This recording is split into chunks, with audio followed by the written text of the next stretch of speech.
নমস্কাৰ, মই অভিজিত। মোৰ এই ভিডিঅ'টো আজি কোনো ৰোষ্টিং ভিডিঅ' নহয়, বিশেষ কাৰণত ভিডিঅ'টো বনাবলগীয়া হৈছে। তো কথাটো হ'ল, মোৰ যিটো আপোনালোকে চাই থাকে আছাম বয় ব্লগাৰ চেনেলটো, তো চেনেলটো মোৰ ষ্টেক লাগি গ'ল। তাত মই ভিডিঅ' নিদিওঁ আৰু দিব নোৱাৰিম। 3-4 মাহৰ কাৰণে ষ্টেক লাগি গ'ল। তো মোৰ আৰু এটা চেনেল আছে, ৰোষ্টাৰ অভিজিত। তাত আপোনালোকে ছাবস্ক্ৰাইব কৰি দিব। মই কমেণ্ট বক্সত লিংকটো দি দিছোঁ চেনেলটোৰ লিংক দি দিছোঁ। তাত গৈ আপোনালোকে ছাবস্ক্ৰাইব কৰি লওক।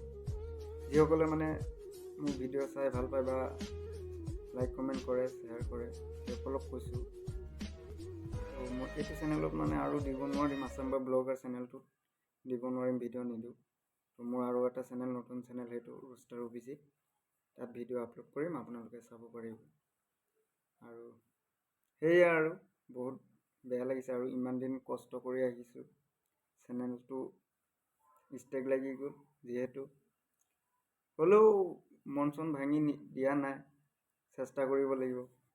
তো আপোনালোকে আগৰ দৰে ইয়াত যেনেকৈ মৰম দি আহিছে, ভিডিঅ'বিলাক লাইক কমেণ্ট শ্বেয়াৰ কৰিছে, যিসকলে ভাল পাইছিলে, ছাবস্ক্ৰাইবাৰ আছে, মোক ফলোৱাৰ্ছ, সেইসকলে আকৌ যাতে মোক সেইটো চেনেলত যাতে মৰম আঁকোৱালি লয়, যাতে আদৰি লয় যাতে। তো সেয়াই আৰু ইমানখিনিয়ে।